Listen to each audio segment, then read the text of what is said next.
drivers' ways.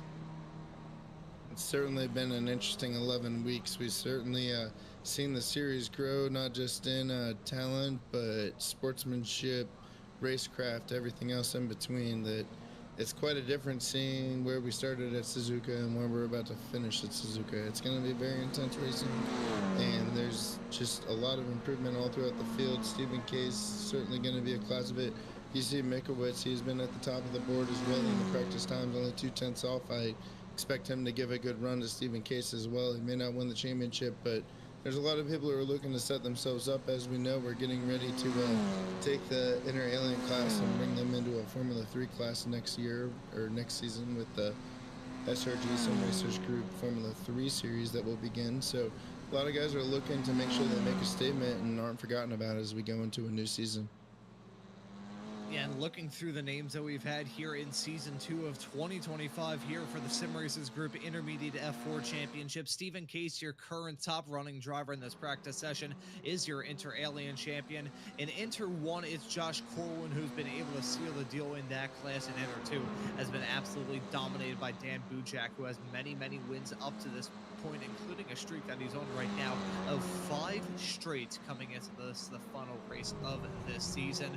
But man, it has been a wonderful ride up to this point here in Season 2 of 2025 for the Sim Racers Group F4 Series, and looking to cap things off in style here at the very same racetrack that kicked it all off, second tries a charm, all the way back in March. And this practice session right now looking pretty good. The usual front sitters are up towards the front end, with the top 11 composed entirely of Inter-Alien, who you can see marked out in red, and Inter 1 drivers that you can see marked out in that yellowish orange color there, with the likes of Adrian Lopez and some of the others that you see inside the top 10 and throughout the rest of the field.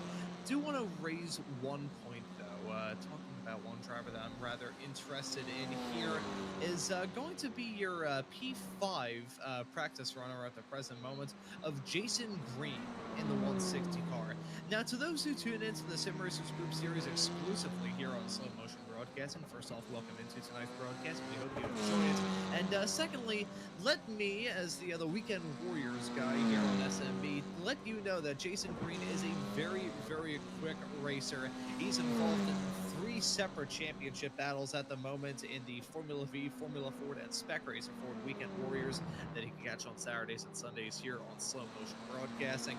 He is also the team captain of Slow Motion Racing, our esports team, and is also one of the co-hosts of the Racing Line podcast that you can catch on Tuesdays over on the Ray Esports YouTube channel. Jason Green, a very quick racer here in the sim, and looking to see how he'll do in his series debut. There he is in the 160 car, heading his way down into Casio Triangle, the final chicane around this racetrack, and currently slotted 5th at the moment here, Cannon. So clearly, it being an F4 car, something I haven't really seen him in before, still just as quick as ever.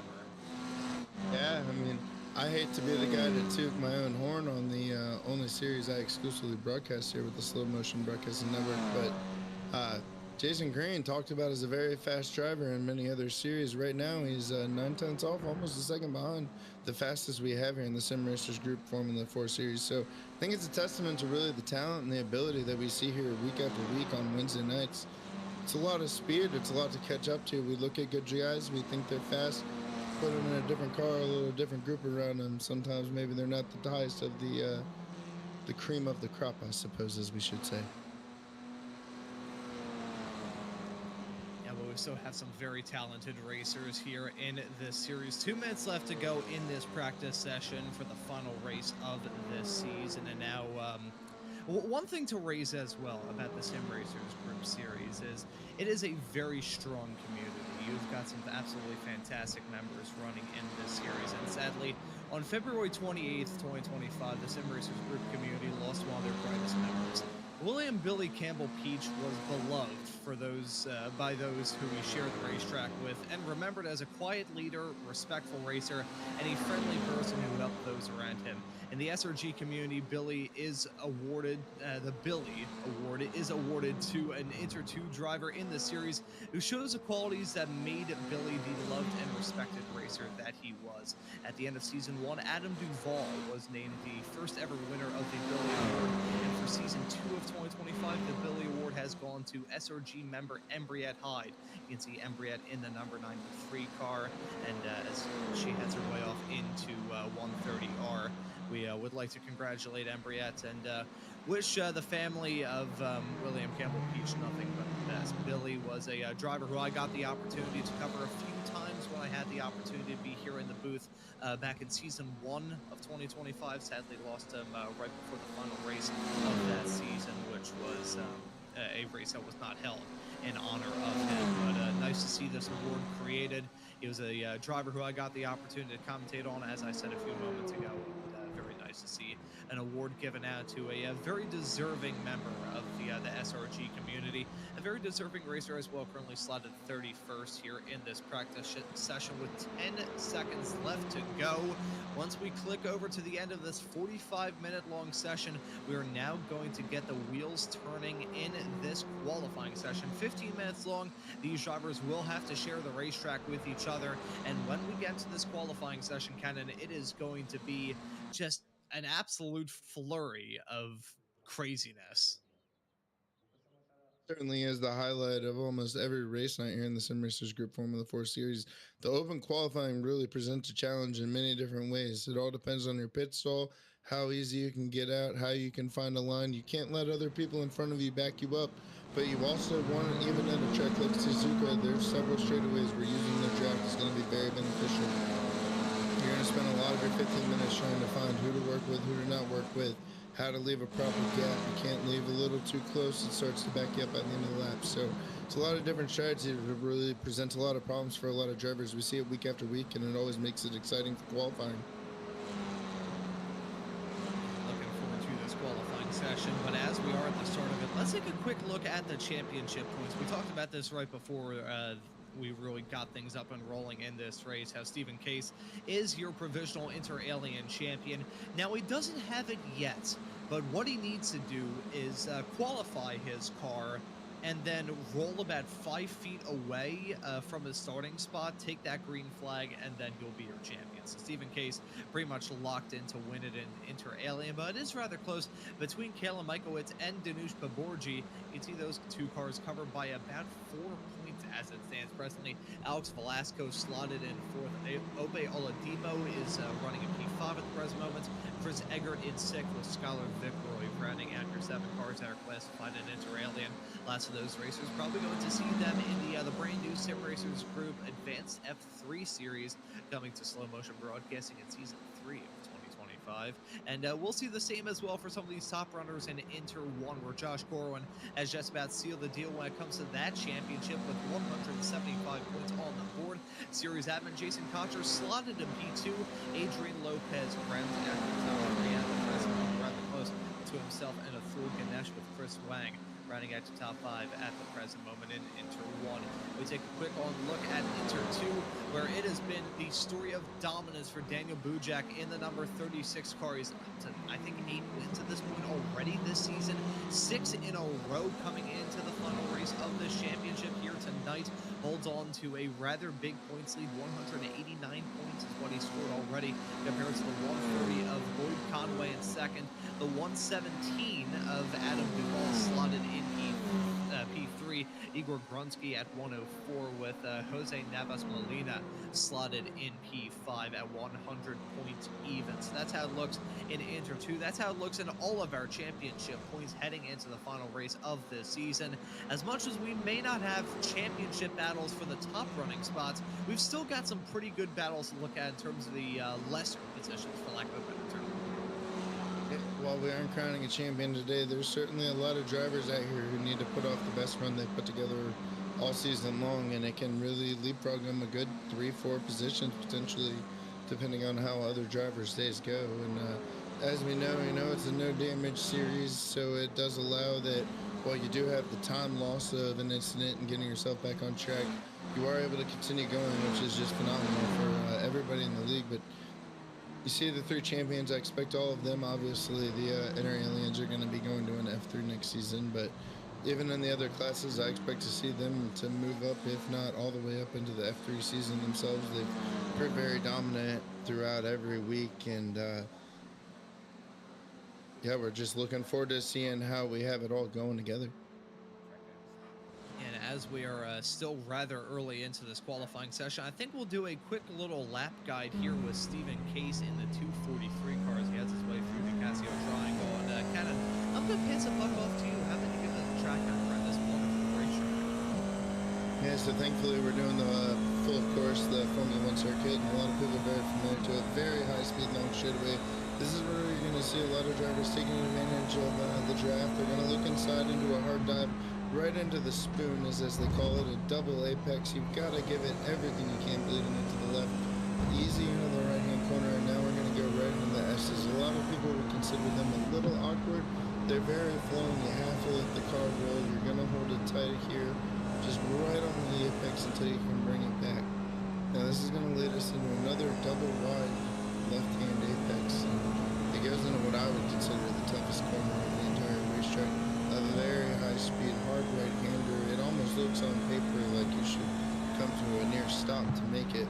But you're going to send it right off of the apex, up into the curving, and then hard on the brakes, leading us uphill into the well-known hairpin before we get into the very fast-speed backstretch. As you're going to see, he's going to hang it right on the curb, very hard on the brakes, very slow, very much strong steering inputs, full power all the way out, catches the curbing, leads it right into our next, the 130R, I believe this is called, another double apex left-hander, where speed is very much crucial. This track relies on a lot of speed. It's not always good passing speed, but that's the way you get around the track the fastest. You see, touching curves all the way through, inside, outside, inside.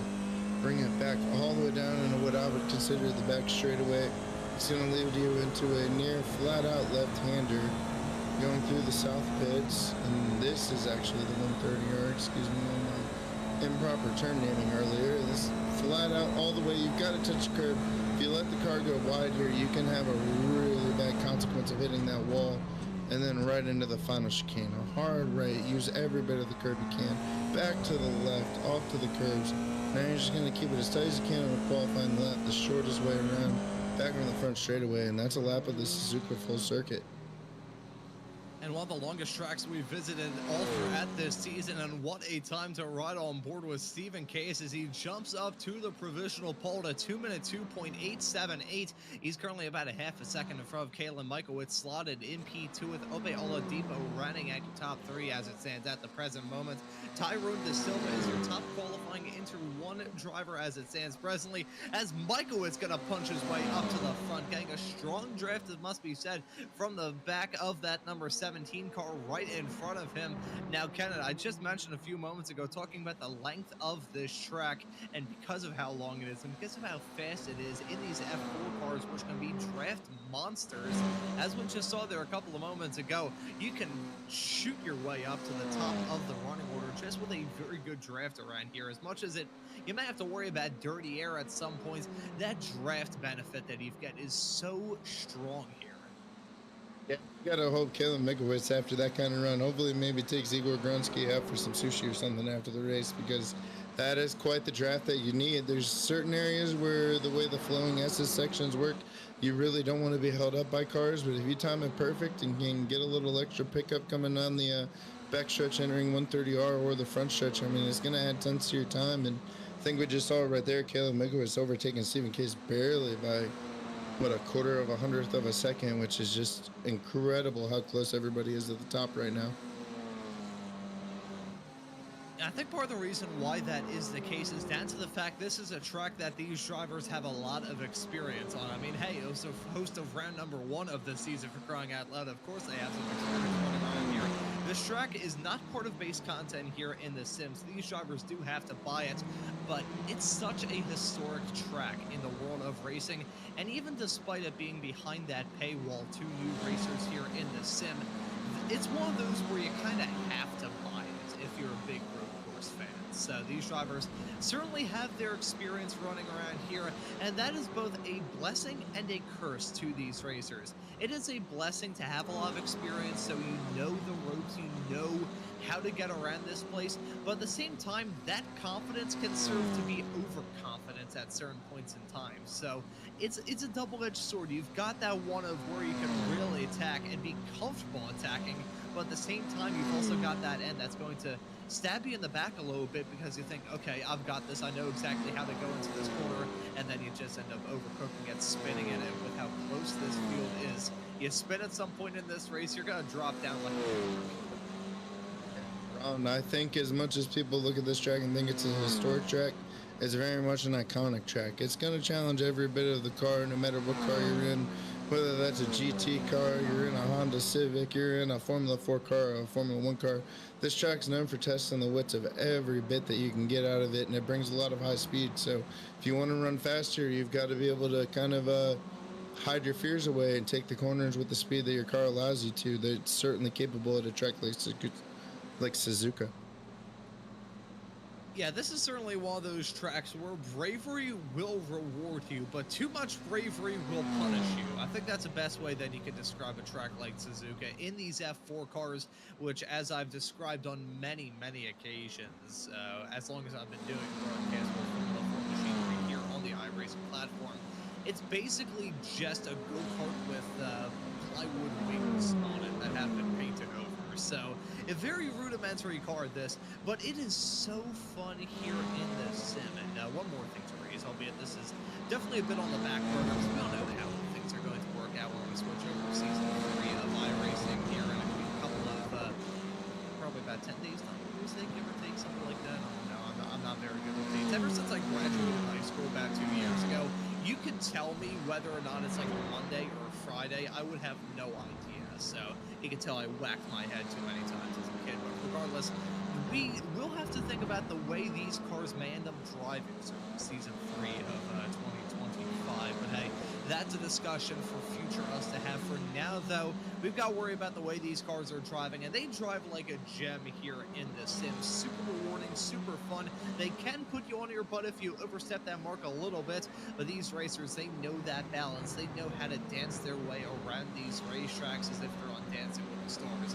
Dancing with the Suzukas. That we have the same ring to it. I think those people over at ABC or whatever network Dancing with the Stars ended up on, I think they know how to name shows better than I do. But Stephen Case is still at the front at the present moment, a 202.630. That game between himself and Caitlin Michaelwitz of provisional pole leapfrog, so to speak, is still very much going on. Yeah, Stephen Case just put down a really crazy time to take back the lead on the pole sitting position. We've got just under 4 minutes left in qualifying. I would think every driver on the course right now has a minimum of 1 lap that they'll still be able to turn hot. We're really winding down to see what all the drivers have for their final times. But Stephen Case put down a pretty defiant lap, 200 thousandths of a second faster than Caitlin Mickowitz, and that's really just finding every little ounce of speed, every little corner where you think you didn't quite give enough, you can give it a little extra. As long as the car sticks, this is certainly the track where you can take the time from it. And here we go. This is Jason Green in the 160 car. I mentioned him a little bit earlier on in this broadcast. Very quick driver in the Weekend Warriors world, making his Sim Racers Group debut here tonight. And let's see what he's going to do in this qualifying session. Yet to set time on the board, but he's a good racer. Let's see as he has his way off through turns number 1 and 2. Missing the apex a little bit there, must be said, through turn 2. That's always such a tough corner to try and get right as he try and get on the brakes, drop those anchors down to turn 2 after dealing with a very quick right-hander of turn 1. That's always a corner where I seem to struggle, but again, very good reason why behind the microphone instead of behind the wheel. Jason Green, though, quick racer, heading his way out of the S's right now as a car a little bit farther up the road, which won't provide a lot of dirty air, but will provide a bit of a slipstream once he comes out of Spoon Curve of turn 13 and down that back stretch and off into 130 over. See, I'm kind of surprised that he hasn't been able to, but I've been keeping an eye on him throughout the entire qualifying session. He's had a lot of off tracks. He's really found himself tough. It looks like he's actually going to abort this lap, which he should have enough time to hit the start-finish line. As we know, when it hits the 15-minute mark, as long as you are still under green when you start your flying lap, you will be allowed to complete it.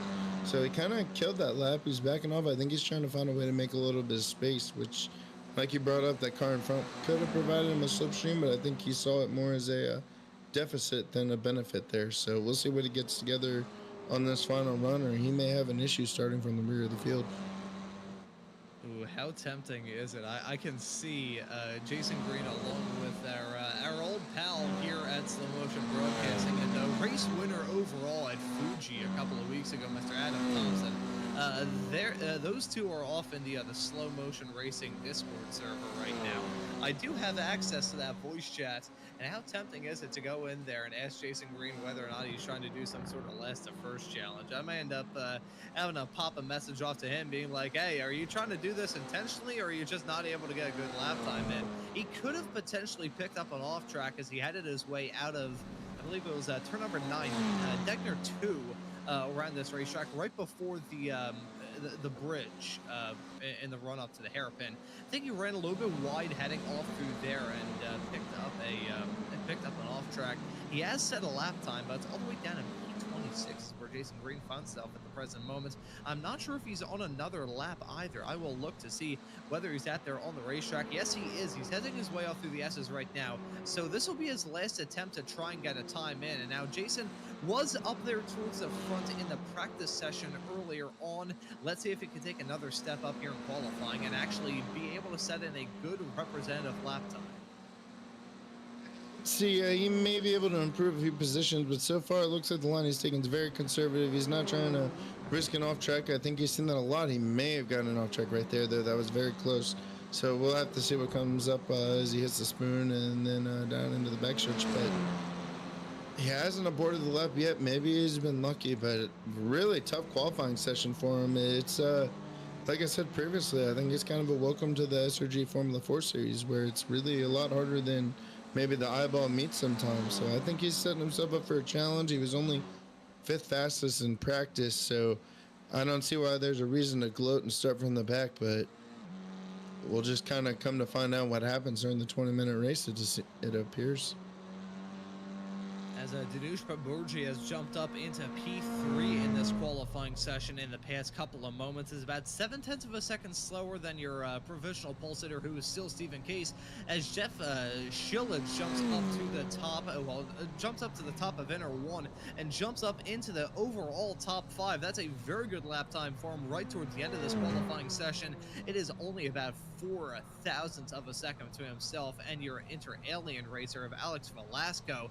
Very good lap time from the 000 car to be able to jump his way up into P5 as we wait for some more drivers across the line. Jason Green going to be one of the next few, and as he comes across the line, will it be an actual on-merit lap time from Jason Green, or did he get another lap time invalidated? Yet to update here in our software, so I think Jason Green may have gotten another off track during that lap, so I think Jason Green will have to start this race at the very best in P26. He's going to have a tough starting position. It's very interesting seeing Jeff Shillage. He put together quite a good lap. He's still only a little less than 0.2 ahead of second place in the Inter 1 class of Justin Snyder, so we're looking at a pretty good race here. I mean, everybody from the top 12 separated within 1.764 seconds. So it's got a lot of opportunity for a lot of close racing all through the top of the field. You can see a lot of the inner alien guys have certainly put themselves at the top of the board, but the inner ones are really not far behind. You know, we have seen some absolute standout performances from some of these racers over the season. I think the only inter-alien driver that we've had win a race up to this point actually took place at the very first round of the championship. I think I was mistaken a little bit earlier in saying that Adam Thompson was Inter 1. I believe at the time there's a bit of confusion from what I saw that he was classed an inter-alien. So looks like the only non-inter-alien driver to win a race overall thus far this season was Adrian Lopez at the opening race at this exact same racetrack at Suzuka. So who knows? Maybe there's something in the air here at Suzuka International Raceway. I think that I may have just flubbed up the name of the racetrack. I will double check. No, I was close. Suzuka International Racing Course. I was kind of close, potentially, not too sure. I'm trying to give myself the benefit of the doubt and failing miserably at it. But the checkered flag is out here in this qualifying session. Looks like Stephen Case will grab yet another overall pole position from this season and will have an unobstructed view down into turn number 1. Let's get that starting grid loaded up for you right now.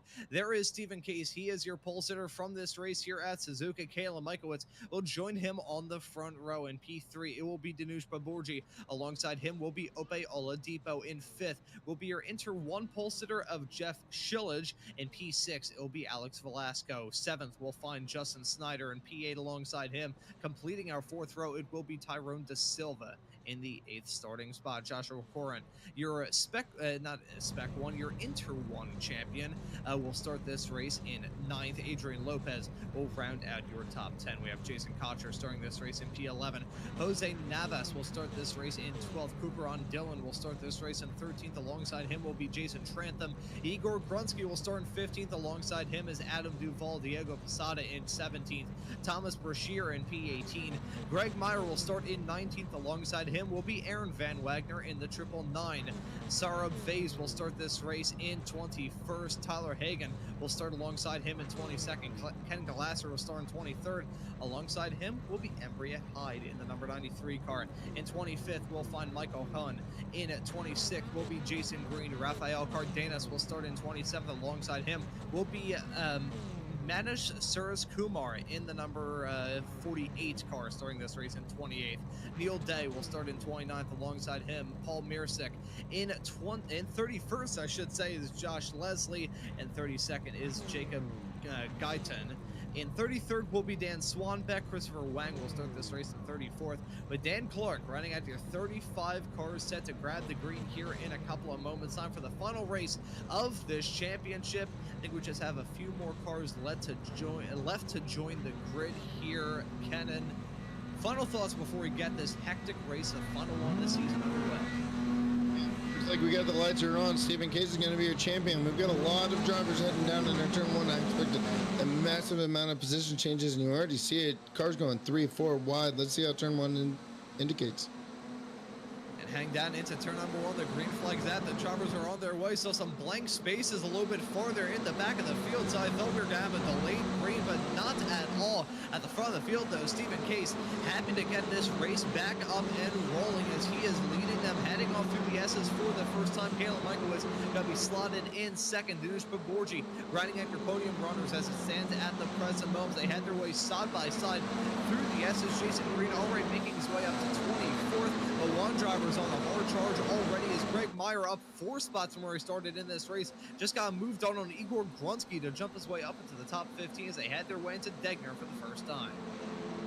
You can certainly see a lot of give and take, really a testament to just the improvement of the racecraft. As we see a car get a little wide there, I think he gathered it back up, but real testament to just the racecraft, the sportsmanship of the Sim Racers Group Formula 4 League. Everybody's looking to settle in.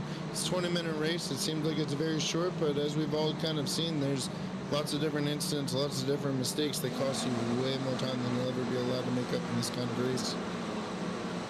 I think Rafael Cardenas has had some sort of drama. He's dropping down like a rock. I was just going to note that Saurav Vase may have had some drama in his own regard in the 30, but right as I was going to say that, Rafael Cardenas slipped in behind. So Cardenas now 19 seconds back of your race leader, Stephen Case, and about 5 seconds back of your next car, the number 30 of Sarah Vase. So something may have gone on with Cardenas a little bit farther towards the back.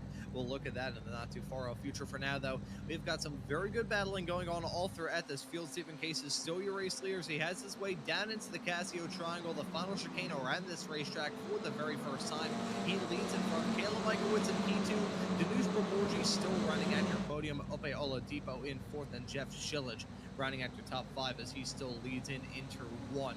Hoping to have a bit cleaner of a run to the final turn that we saw in the opening race of the season at this exact same racetrack, where it was a technical issue for Danush Baburji that caused him to spear into the pit attenuator and cause a almighty collision heading onto the start-finish straightaway. Thankfully, again, with this series, damage is turned off, so these drivers won't have to worry about having sort of race-ending incidents unless they end up upside down and have to tow back to the pits.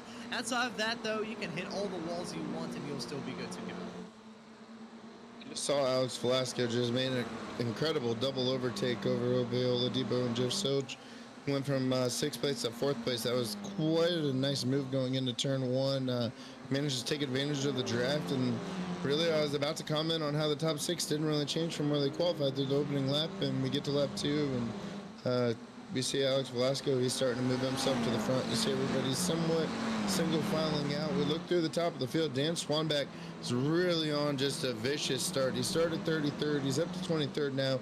By far the hardest charger in the entire race, up 10 positions. And then we also look at who, and actually Dan Swanbeck just taking another position.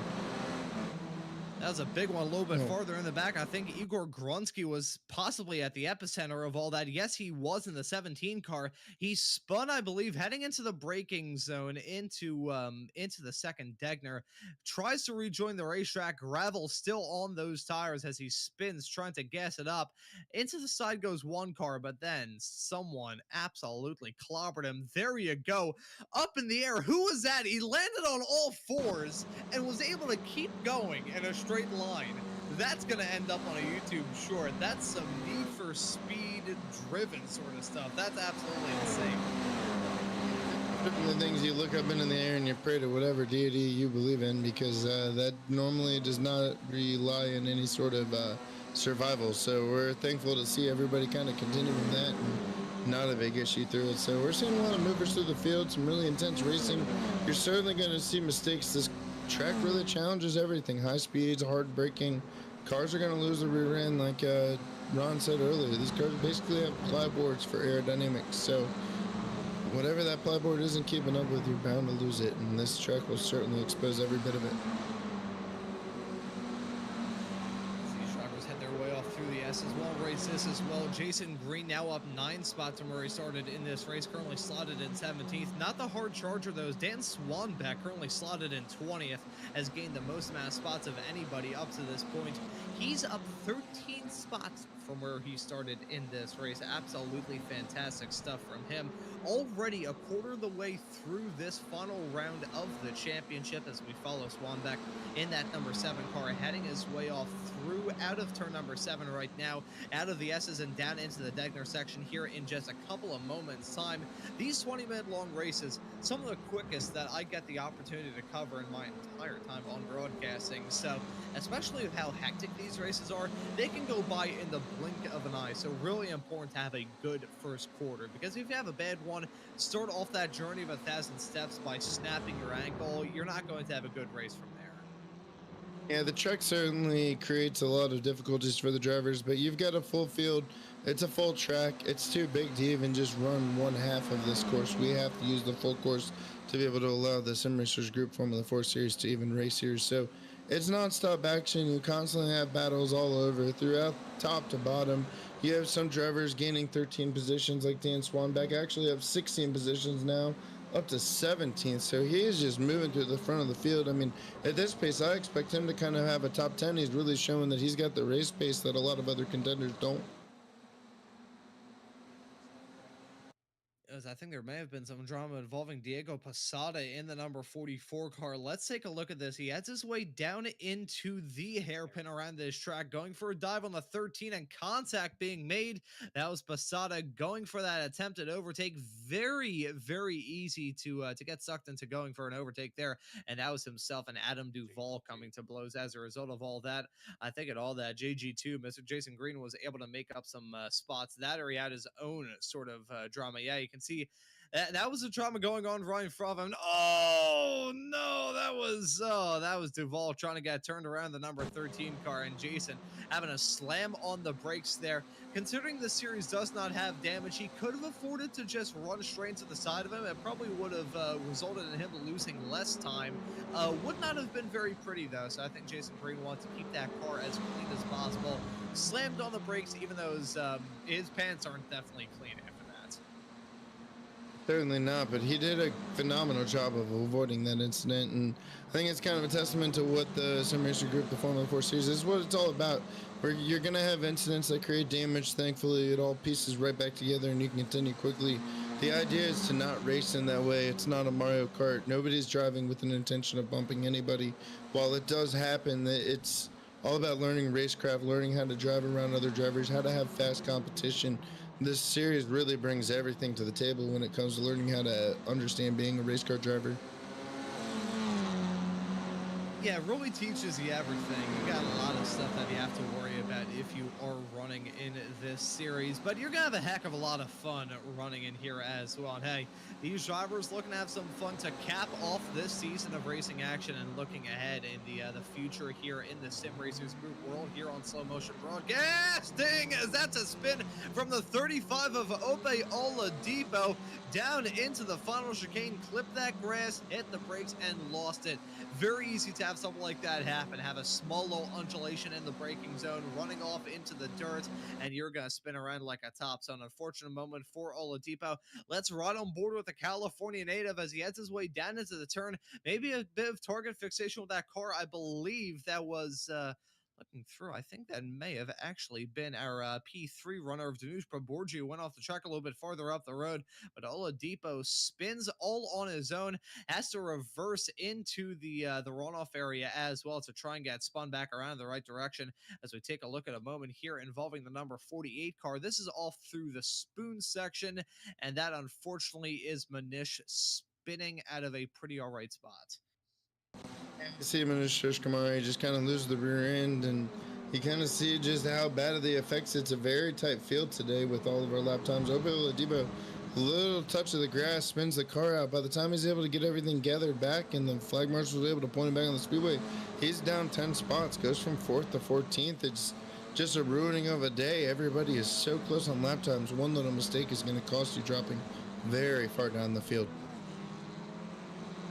And you can see how much of the field is spread out up to this point. Stephen Case is entering and heading his way through the spoon section right now as the car's a little bit farther in the back or just exiting turn number 7. So this field definitely spread out a little bit. It comes with the challenges of running around this racetrack and the fact it's been a super hectic start to this race.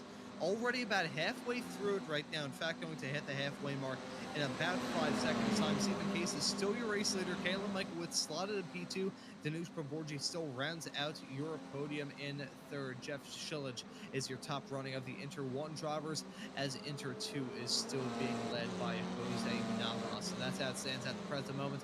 Halfway into this final 20-minute long race of the season, as look at that racing action involving Shillage and the 777 of Velasco battling tooth and nail as they head their way over the Casio Triangle. Nice move there from Shilge, but it's not going to work out for terribly, terribly long as Velasco going to fight back and get that move done yet again to jump his way back to 4th. You see they're leapfrogging back and forth. Shilge really made quite a effort of lunging that car on the braking zone and managed to hold it tight, got past Velasco, but it certainly did not complement his exit, and Velasco was able to carry the exit speed and get right back by. But we've got a very much back and forth game as we see Shilge giving it everything he can, using a little bit of grass there, doesn't lose too much time, but certainly you see Velasco's pushing hard, trying to create any kind of gap he can. Continue to follow these drivers. I think this may turn into a 3-car battle in the not too far off future. You got Velasco in the 777 trying to pull away from Jeff Shilge in the 000 car. Then you've also got Josh Corwin involved in all that as well. Now, Josh Corwin, he is already your champion in that Inter 1 category here for Season 2 of 2025 here in the Sim Racers Group F4 Series. So, not a lot to prove if you are him, but he's looking to have a good way to end off this season. He's grabbed a couple of wins up to this point in the season. In fact, he's grabbed 3, which is not a lot compared to Inter 2, where Dan Bujak has been able to grab a staggering 7 wins up to this point. 5-race win streak at the present moment, but I jinxed Corwin immediately. He was sideways throughout half of Spoon and then finally loses as he heads his way down the hill, heading out of the turn. Unfortunately there for Corwin, was maybe going to battle for a spot inside the top 4. Instead, he's going to fall outside the top 10. Probably one of the better commentators' curses that I've seen in our 12 weeks now, broadcasting on the Slow Motion Broadcasting Network. But you can just see he was fighting it the entire time through the spoon, just left, right, seesawing it. Finally, the rear end just couldn't hold up enough, gives away. Thankfully, it didn't make any contact with anybody, gets going pretty smoothly, so only a little minimal loss of time, but that really hurts his effort of going for P1 in the Inter 1 class for finishing off his championship run season today. you know, our producer doing an absolutely fantastic job, Mr. Mike Braun. Him and I have gotten the opportunity to commentate some races together. I think he can confirm that I've pulled off some absolutely horrendous commentators' jinxes over the years. So, Kenan, that's just the downside of this being our second show working together here on SMB. I have pulled off some real humdingers over the years. So that one, it's probably high up in my top 5, but certainly not the worst one I've pulled off. Probably not the worst one I've got pulled off this week, to be completely honest. As we take a look at this racing action involving Cooper on Dillon in the 24 car, and to try a little bit in that fight with himself, Ope Oladipo and Josh Corwin. That was a rather interesting battle because we had an Inter-Alien driver, an Inter-1 driver, and an Inter-2 driver all battling nearly 3 wide as they headed their way off through the S's, which frankly, through a section of racetrack like that, you think of the S's here at Suzuka, you think of putting the limits of your car to the test and just holding it there. You don't really think of going 3 wide off through the S's, but these drivers will prove me wrong every single time. Yeah, 3 wide's pretty dangerous. It's pretty scary to even think you're capable of going 2 wide through there, but I think that just kind of proves Josh Corwin, he might be the champion, but he's not expecting to have a poor finish today, and he has a lot of position to catch up. He gave up 4 positions there. He's fallen back to 5th place in the Inter 1 group for the class today's race, and I think he's trying to see if he can maybe make up 6 or 7 seconds. I think he's probably out of time. We're just under 6 minutes to go in the race, and Stephen Case certainly with his half-second lead is going to finish this race as quick as possible as we see him coming down the front straightaway. And I don't know. We'll just kind of have to see what happens with Corwin. He's obviously the champion, but quite a mistake. He's certainly pushing hard to get back up front. As we're at the front of the field, and Stephen Case and Kayla Michaelwitz, they've got a chase down going on at the present moment. Michaelwitz just setting the fast lap of the race last time by as well. That was a very good time from him the last time out. That was a 202.624. That is a very good lap time. That's even quicker than Stephen Case's pole time for this race. So this is looking very good for the Triple Eight of Michaelwitz. Let's see if he will be able to get a move done here soon, as it's about 3 to 4/10 of a second between these two racers. They head their way down the hill off into turn number 8 and 9. It's 5 minutes left to go in this race, so I'd say they're probably coming to 2 to go this time by if I had to do the other rough math in my head. Again, it's math from me, so chances are it's probably completely inaccurate, so you can take that with however many grains of salt you would like. Michaelwitz very deep in the brakes, heading his way off through the turn number 11 hairpin. That's not going to leave him with many opportunities to close up that gap yet again. Do want to raise, though, talking about the hard chargers, Dan Swanback. He's still on a hard charge in the number 7 car. He's currently sliding P15 at the present moment, and as it stands at the moment, 18 positions gained between himself and Jason Green, who's gained 12. That is an absurd amount of cutting their way through the field like a hot knife. Fantastic stuff from those two drivers.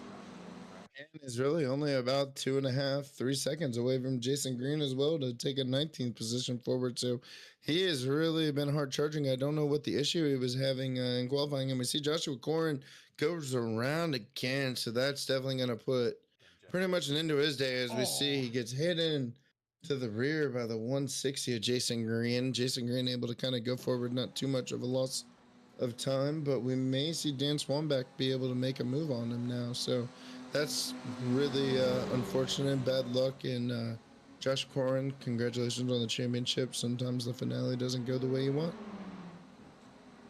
I'm sure he's just out here having a good time, and as I said, as we were taking a look at the championship point standings heading into the final race of this season earlier on in this show, a vast majority of the drivers in Inter-Alien and Inter-1 will be graduating to the Advanced F3 series that will be taking this time slot here on Slow Motion Broadcasting in season 3 of 2025 here in a couple of weeks' time. And don't worry, this fantastic F4 action you'll be able to catch on Tuesday nights here on Slow Motion Broadcasting. But as it stands presently, we've still got one last checkered flag to come out, and it's coming out in less than 3 minutes' time. Stephen Case and Kayla Michaelwitz still running nose to tails. They had their way off through the mid-sector of this lap, under the bridge, through the kink, and down into the turn number 11 hairpin. This is where we saw Michaelwitz maybe shed off a little bit of time earlier on. Now, I want to raise this to you here, Ken. Kayla Michaelwitz, a very quick driver. Stephen Case, quick as well. Michaelwitz maybe, I wouldn't say has a bad taste in his mouth, but I think he was maybe eyeballing this season as the opportunity to win the championship.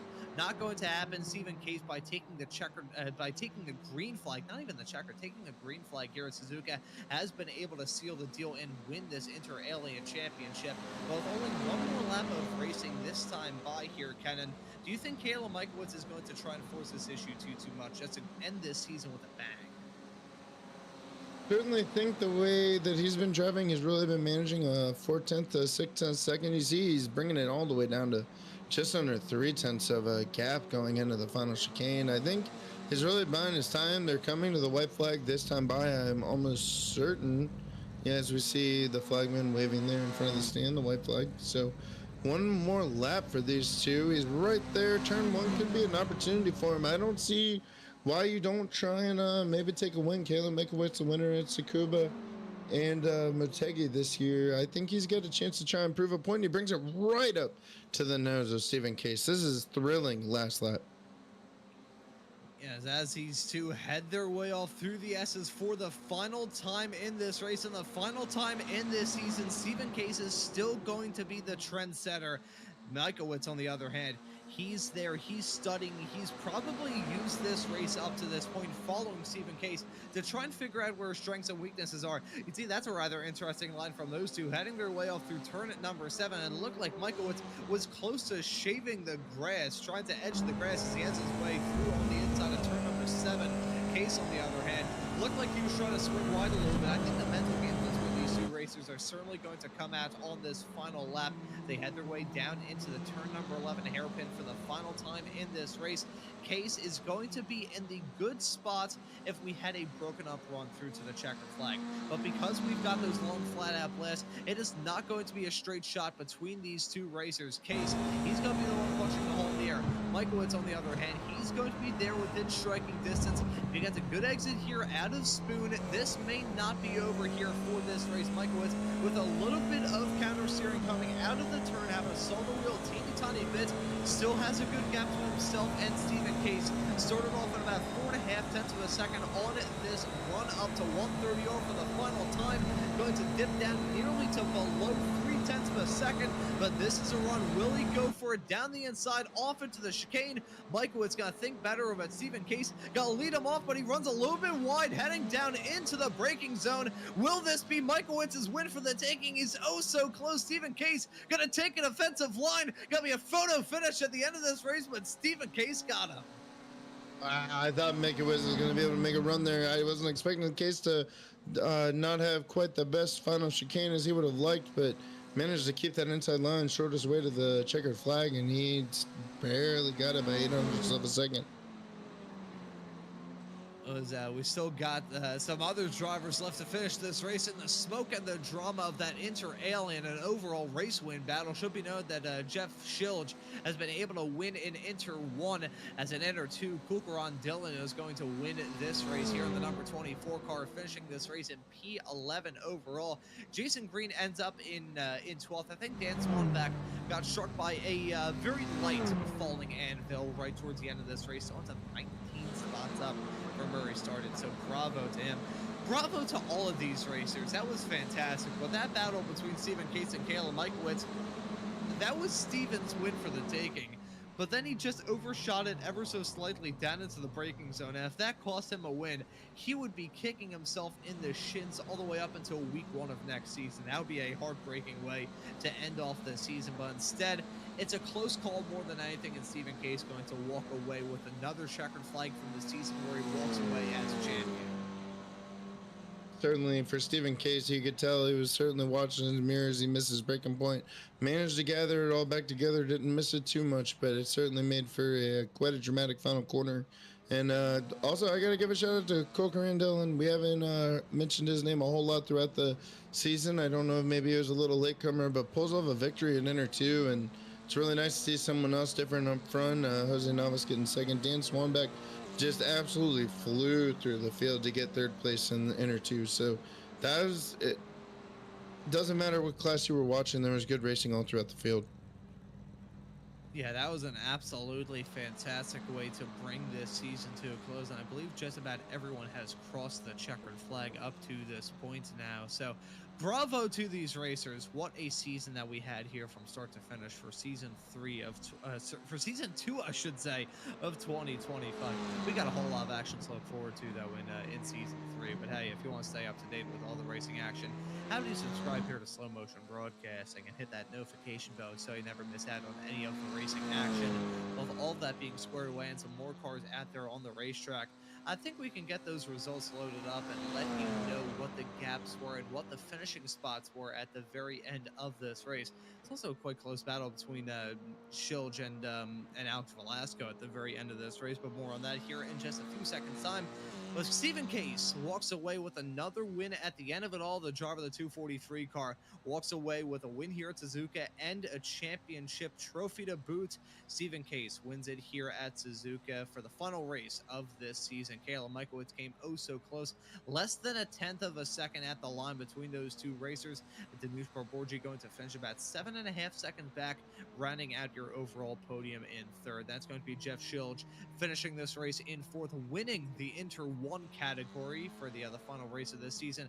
Alex Velasco will round out your top five. We have Justin Snyder finishing this race in sixth, Tyrone De Silva in seventh, Adrian Lopez in P8, Ope Oladipo in ninth, and series admin Jason Kocher rounding out our overall top 10. Yeah, it was a pretty thrilling finish throughout everybody throughout the entire field, and it's nice to see Corwin with his championship. He had a little struggle today, so it's nice to realize even some of the people you didn't think were human all season long still had their bad race. They just managed to put together a championship run before they had it. And we'll scroll through to see the rest of the results here. You can see a lot of drivers running into some difficulties at the end of this race. Some more shouts out. Josh Corwin not having the best race in the world, but he's still going to walk away as your champion in the Inter 1 category at the end of this season. The hard charger is Dan Swan back. Jason Green, the weekend warrior star in his series debut here in SRG, ends up in P12, 14 spots gained between the start and the finish. Man, if he had a good time in there and probably started this race a little bit farther up towards the front, who knows how things would have shaken out for him. But those are your results at the end of the final race of season 2 of 2025 here from the Sim Racers Group F4 series. And we do have some drivers looking to have a chat with us. I can see them up there in the interview waiting area. So Kenan, I'm going to let you have first dibs on the interviews. Who do you want to have a chat with? Before we bring in Caleb Mikowitz, because I know we want to know what he was feeling, let's bring in the captain, Jason Kocher. It's been a really phenomenal season. We know how excited he's been every week having everybody in. Let's ask him how he thinks the season went. Yeah, Hey, because Jason, it's Kenan up here in the slow motion broadcasting booth. Can you hear me? yeah, guys, how you doing? Happy Wednesday night. Oh, happy Wednesday night. It's the best night of the week when we see the Sim Racers Group forming the 4 series out here. And you obviously are the captain, and we thought we'd bring you in first. How do you feel like all 12 weeks went? Just the whole season together. We really have been just cheek to cheek smiling the whole time through. Yeah, the growth of the whole community has been really impressive. I try to lead by example and coach for clean racing because that's really what, it's all about and what sometimes is missing in the officials.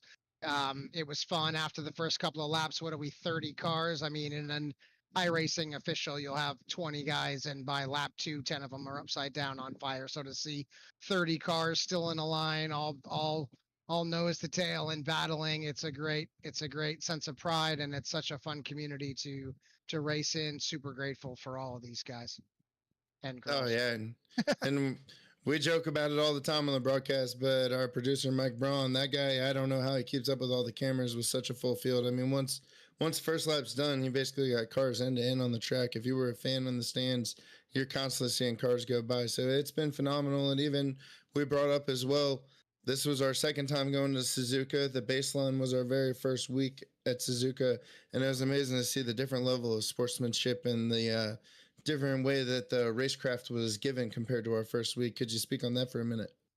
Yeah, I think it's like a gym buddy. When you join a league, everybody is slow, close quarters, and the 3 classes really mean that you get a chance to fight for real points every single week. And Within the Discord, there's records that are set. You can see people are practicing, and Garage 61 is great. So it's really motivational to have people that you can race and trust and enjoy and look forward to racing with. It's been really impressive to see the skill sets come forward and the popularity come up. Everybody seems to be really digging it. It's just super grateful for that. So yeah, next season it's coming the big split. These F4 kids, the Inter 2 specifically, will run in this time slot on Tuesday night. And for all of you fans of the upper half, the Aliens and the Inter 1 kids, we're going to F3 next season, Wednesday nights in this same slot. And it's Damage On. It'll be a teams championship, a drivers championship. The whole thing is moving forward.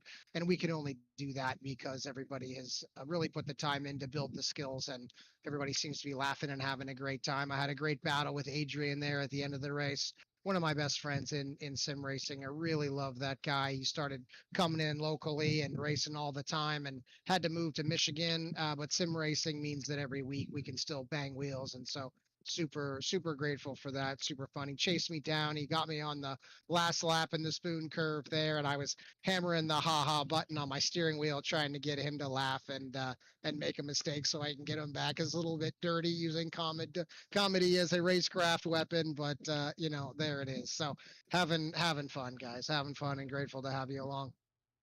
That certainly speaks to the camaraderie of everybody, and I know you've worked so hard on this league, and everybody's so grateful of everything you do, not just throughout the world to make this league happen, but in your Sim Racers group location on the east side of San Jose. That you've got people actually showing up there and creating real friendships, real lasting memories, and see it all grow to a Formula 3 league. We were kind of joking. We don't even know whether it's an Inter 2 driver now or an Inter 1 driver now. We may be calling them in a Formula 3 car by next year. So it's really got us excited, and I think you've done a really awesome job with this season, man. Like, congratulations. What a job. Look forward to all the seasons to come. Yeah, thanks, guys. Appreciate slow motion broadcasting. If you've got a league out there and you want to you want to pull it out of the basement and put it onto the screen, it's fun to send the aunts and uncles and grandmas a link and they can watch your broadcast. It's fun to see slow motion broadcasting come forward as well. All the great work that you guys do, the camera angles, you and Mike in the booth and Ron. It's really special, and it is. I credit slow motion broadcasting just immeasurably with the success of making it fun and making it a battle. And every Wednesday night after we're done racing, we're running the F3 now as practice, but then we turn the broadcast on, and it's just a good time on a Wednesday night. So huge congrats to you, and thanks to you guys at Slow Motion Broadcasting. We'll look forward to seeing you next season. Yes, sir. And without us, we can't do any of it without the product you put on the track, and the product you put on track is fantastic. So we will see you next season. Have a good off week. Make sure to get yourself prepared and back in shape. It's going to be another tough one. F3, we're ready for it, man. Damage on, no more forgiveness. Let's go. Thanks, guys. Yes, sir. And Jason, as jumps over into My the bad. other, well, we'll drag him back in. Jason, I want to quickly before we go and let you go and get ready for season 3, I want to ask you one quick question. So we mentioned a little bit earlier on in the show talking about how Embriette Hyde has won the Billy Award at the end of this season. I briefly mentioned talking about William Campbell Peach and the impact that he left in the SRG community, but I want to give the floor off to you right at the end of the season to kind of speak about the kind of person that Embriette Hyde is, and the kind of person that Billy was, and the impact that he had in the SRG community. Yeah, what's funny, Billy was great. He raced with soul. He raced with compassion. He was mad at himself if it was his mistake that hurt somebody else. And after he passed away and we lost him, I started watching some of his races back that I had saved. And as the official, it dawned on me I hadn't seen a lot of his races because he was so clean and compassionate. Usually, as the admin, as the police, I only see what goes wrong out there. And we lost him, and I thought he was such a shining example of the personality side and the camaraderie side, and the emblem, just a perfect emblem of the culture that I wanted to create. So we created the Billy Award to award racers there's so much in racing where the accolades go to the winners, and so it's always nice to be able to slap somebody on the back and say great job, for something other than having the fastest lap time. And the first winner of the Billy was Adam Duvall last season at the end of season one. He it embodies that exactly. Very clean, very courteous, hard racing, but always fair, and everybody loves racing with Adam.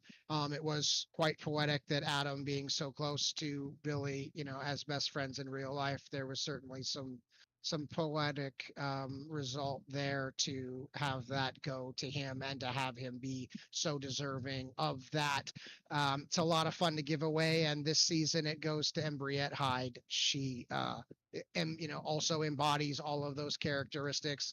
I talk to people in the league all the time. Who do you like racing with? Who's your favorite? Who do you want to see? Who do you want to be wheel to wheel with out there? And Embriette's name comes up a lot for those that race with and against her. And she is just a bright star in our Inter 2 class. We're looking forward to her racing with us in F4 next season. And yeah, so that's really who Billy was to us. It was fun to meet other people in his life from his other passions that all spoke of the same character that we knew. He was a very authentic person. Every single time you hung out, it was always Billy, and it was always great. So that's one way that we can continue to honor and remember him, by awarding those personality traits that are demonstrated in racing. It can be super competitive. You can get red mist. You can want to beat somebody so bad you don't care if you bash them off. That's not really what we're about. And so it's a shine. Billy was an example of that. And to give that award and recognize and thanks people that also race that way is really important to us. So congratulations, Adam, on the season one award, and congratulations, Embriette Hyde, on the season two award. Well deserved, full marks. And yeah, so we're just looking forward to giving that away for seasons to come. And very nice to hear about the award and everything of the sorts. As much as you kind of touched on a couple of moments ago there, Jason, as much as racing is always that sort of sport where you want to beat your team, you don't want to beat who you're racing against so much, you don't really care what happens out there on the racetrack. At the end of the day, we're all racers. We're all here to have a good time, and always nice to see a community rally behind members of the community to uplift everybody and just have a really good day of racing action. Jason, thank you for joining us. Thank you for the season. Thank you for organizing these fantastic events, and looking forward to season 3 here on SMB with SRG. Cheers, guys. Can't wait. Thank you very much. And that right there was Jason Kocher. And sorry for butching in there a couple of moments ago, Kenan. And I am now going to drag in Kalen Michaelwitz to have a chat with us. He was oh so close to winning it here, but at the end of the day, just a little bit short on Stephen Case, but still a very valiant effort for you, Kalen. Welcome in here to the commentary booth. How about you talk us through this race that we just saw here at Suzuka tonight? Hey Ron, yeah, it was gonna be Suzuka short, but we had to change it up since Suzuka short doesn't have either enough pit stalls or grids, and that was better for me because I was completely not ready. Um, yeah, I actually liked today's race because it was hot. I think 127 degrees Fahrenheit could slide the car more. Usually these F4 cars tend to understeer. Uh, but yeah, I was having a struggle trying to keep up with Steven in the opening laps, and he was just pulling away 10th by 10th by 10th. And I think Danush probably went off to not rear end me. I got 3 second slowdown or something. And from then on, I just focused up, tried to get closer to Steven. I knew I was faster than Steven in sector one, but sector three, he just had me beat. And yeah, I pulled a funny maneuver at the last chicane, and that somehow messed him up. So we had a nice photo finish, but otherwise, yeah, it was a good race for me. Yeah, it looked like a good one, and you treated us to a fantastic battle right towards the end of that race. I thought it was going to be a photo finish, which it certainly was between you and Stephen Case, but still, absolutely brilliant racing between you two. You two are also going to be making the step up for season three, moving off into the advanced F3 series. It's going to be on the same day, going to be on the same time here on Slow Motion Broadcasting as well, but complete different challenge with those Delora F3 cars. So as we get ready for season three. What are your thoughts heading off into the F3? Oh, I love the F3 car so much. I think it's probably one of the best cars on iRacing. The amount of downforce that you have, the amount of play you have to transition between understeer and oversteer and catch slides is so much better than this F4 car. So I'm really excited. I'm also excited for the team based aspect of it. That to get a chance to like do a constructors championship and work with my teammate to get more points and maybe finally beat Steven at something. So yeah, I'm looking forward to it. And I'm certainly going to be looking forward to it as well. I'm absolutely with you there, Kalen. I adore the F3 car here in this sim. It was my first love here on the iRacing platform, and really nice to see an F3 series coming here to SMB for season three. But hey, Kalen, we'll let you give any thanks and shouts out before we let you go and celebrate and get some practice in for the start of the brand new season. Yeah, I'd love to shout out Jason Kocher as always. Putting on this league, dealing with last minute craziness, like your session that you built can't be used. Reorganizing everything. I know that's a lot of work, and he has to split his attention between trying to be a racer and trying to be a league admin all the time. So I really appreciate that he puts in that effort. Also, love to give a shout out to my girlfriend Kimberly. She's been watching all my races, and she's probably like my number one fan. Will support me even if I DQ last week or finished for second, third. So yeah, thanks for watching, and yeah, over to you guys. Awesome, man. Well, hey, thank you very much for joining us here in the commentary booth. Well done on the P2 here tonight. See, excited to see you in some different type of machinery in a couple of weeks' time. For sure. Thanks, Ron. Thanks, Mike. Thanks, Kenan. Thank you. And that right there was Kayla Michaelitz, your P2 finisher at the end of this race. And we also have Adrian Lopez waiting up there in the interview waiting area. So, Kenan, I'll let you have the opportunity to have a chance to chat with the driver of the 007 car. Yeah, how's it going, Adrian? Nice top eighth place finish there today. 2 spots from where you were qualifying, starting 10th. How would you describe your race? What would you like? What did you not like about today at Suzuka? Oh, that was a mixed bag of emotions. I absolutely love Suzuka, and my first race on the season here, I pretty much dominated that race. But this time I was just struggling. I just couldn't put it all together on the same lap. Um, and then I had a nice little battle with Joshua in the beginning. But on the last chicane, try to do a little under over because I noticed he overshot it, and I don't think Justin realized that I was gonna do an over under and just clipped me right there at the end. And then the rest of the race was just trying to fight my way back up to the same spot, which was fairly easy until I got to Jason. And then I was like, oh man, this is gonna be like he's not gonna make this easy for me. We had a little bit of a battle in practice, so I knew he wasn't gonna just give me the spot. But probably one of my favorite battles. It's always with Jason, but this one is probably the top one. And I think Jason, when we had him to interview, may have mentioned he was trying to play some unsportsmanlike games to get you to mess up there on the final lap, trying to maybe make you laugh a little bit as you were breezing away from Yeah. him. So, well, don't tell him I told you that, but maybe there was a little bit of gamesmanship going on there. But you still got fourth in class. I'd have to pull up where you finished overall in the inner one series. Looks like probably should have secured third place. How do you feel like your whole season went overall? It was kind of up and down.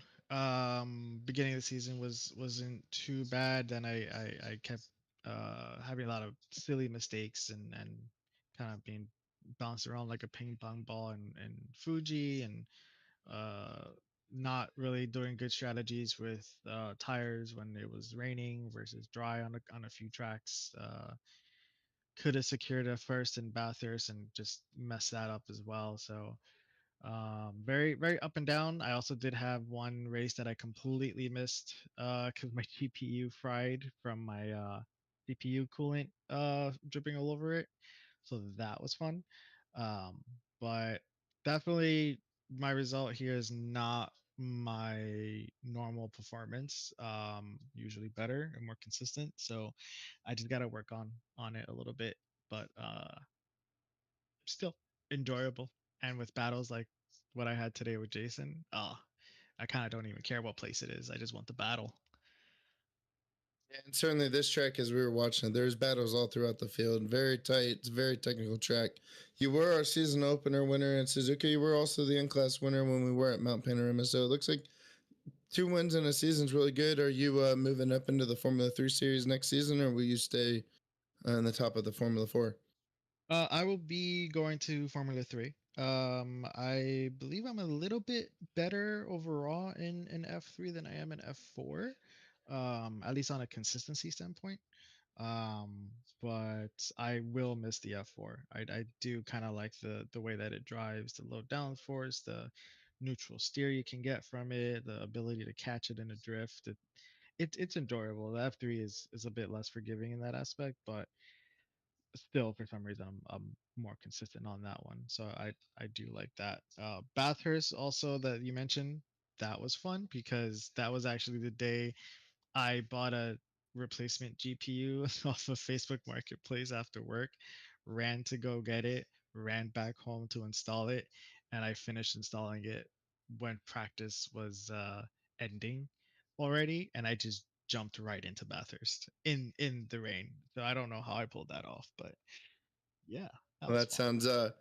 sounds comparable to a real life pit crew pit stop. When you've got to put the car back together, you make sure it makes it on time for the grid. And it I, sounds like I, you did it, and the success came. yeah, I think under stress and adrenaline, I think I might and pressure, I probably performed a little bit better that way. So now I just need to come up with some kind of excuse to be under pressure every week so I can perform that good. Yeah, well, I'm sure getting in the Formula 3 car and seeing the lap times everybody's running and the more horsepower you're going to have behind your back in that car, that's going to create a little more focus, a little more pressure. So we're looking forward to seeing how you do next year when we get to watch that series. Oh yeah, I will definitely be putting on a show for sure. Yes, sir. So thank you so much, man. Best of luck in the next series. Great job this season. Well done on the third place in the points. Congratulations. Thank you guys. You have a good one. Yes, sir. And that right there was Adrian Lopez in the 007 car. See, I had to hype it up as if it was Bond. I would be disappointed in myself if I didn't do it. But man, what a season it was here for the SRG F4 Championship. Some brilliant racing that started all the way back in March. And looking forward to season 3 of 2025 here in the SRG world. The F4 is going to be moving to Tuesdays at 9:45, and you'll be able to catch on Wednesdays at 9:45 the all-new SRG F3 series. Kenan, final thoughts before we wrap things up from this season? My first ever season as a broadcaster, commentator, color commentator, I suppose we could call it. That was quite a thrilling season. I've enjoyed every Wednesday night when I get home from work on Wednesday nights. This is the biggest thing I look forward to. I can't wait to call it. I can't wait to watch the drivers race. It's been phenomenal start to finish. I can't wait to do it again. I gotta say, from my perspective as well, here at Slow Motion Broadcasting, I absolutely adore having the Sim Racers Group series here on SMB. Myself and Mr. Josh Wilkie, we cannot thank Jason Kocher and all the crew over at SRG enough for putting on these absolutely fantastic races week in and week out. They're true racers over there. There's no question about that. And again, shouts out as well to you, Ken, in your first season here on Slow Motion Broadcasting and your first full season commentating. So welcome into the commentators world. Hope I will give you some advice right now. Don't talk too much about falling anvils, otherwise you're gonna end up like me. Mike, fantastic job as always working the cams and working the comms with me on the first broadcast of the season here, all the way back in March. Special shout out as well to usual lead commentator here on these broadcasts, Mr. Jair Gregory, who does a fantastic job week in and week out as well. But for all of you tuning into these broadcasts all throughout the season, hope hopefully you can stay tuned for season 3 if you want to. Have it hit that subscribe button and the notification bell so you never miss out on any of the racing action. But as for this broadcast today, for the final race of the Sim Racers Group Intermediate F4 Championship here in season 2 of 2025, that will do it. So for myself, Ron Mons, Kenan Miller joining me in the commentary booth, and Mike Braun doing a wonderful job working on the cameras and the graphics in the virtual production hauler, I say thank you also very much for watching this broadcast here on Slow Motion Broadcasting tonight, and we hope to see you all wherever it is in the not too distant future.